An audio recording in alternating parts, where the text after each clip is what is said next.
Napurnada ang biyahe ng isang OFW sa Kuwait matapos punitin ng kanyang mister ang kanyang passport at plane ticket. Ang kanya kasing mister nagalit daw dahil nagseselos. Nasa frontline ng balitang yan, si Gary De Leon, exclusive.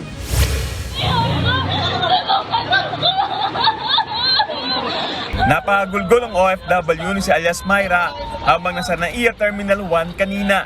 Di na matutuloy ang kanyang biyahe pa Kuwait matapos punitin ng kanyang asawang si Jonard Banate ang kanyang passport at plane ticket. Pabalik na sana ng trabaho sa abroad si Myra matapos ang isang buwang bakasyon sa Roas City, Capiz nang harangin siya sa airport ng sospek. Bago nito, nag-away raw ang mag-asawa noong bagong taon.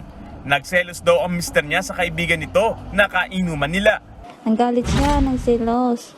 Tapos, sinabihan niya ako na uuwi ako ng bahay. Nahihilong ako, sabi ko, wait lang. Nung pauwi na ako, bigla niya akong sinampal. Matapos sakta, nakipaghiwalay na raw si Myra kay Banate. Kaya laking gulat na lang daw ni Myra nang makita niya ang asawa niya sa airport. Inihila niya ako, dadalhin niya daw ako doon sa Batangas.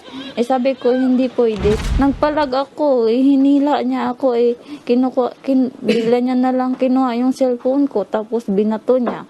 Sunod yung passport ko, pinunit niya yung front page ng passport ko, tapos ticket ko.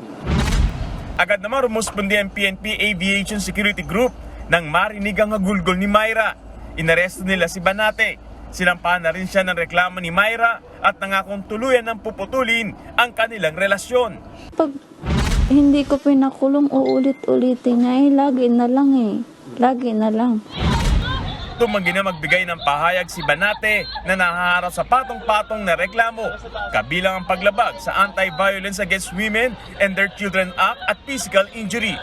Posible rin siyang managot sa paglabag sa Philippine Passport Act. Nagbabalita mula sa Frontline, Gary De Leon, News 5. Mga kapatid, Julius Babaw po. Huwag maging huli at maging una sa lahat ng balitaan. Para sa tuloy-tuloy na talakayan sa Frontline, mag-follow at mag-subscribe sa social media pages ng News 5.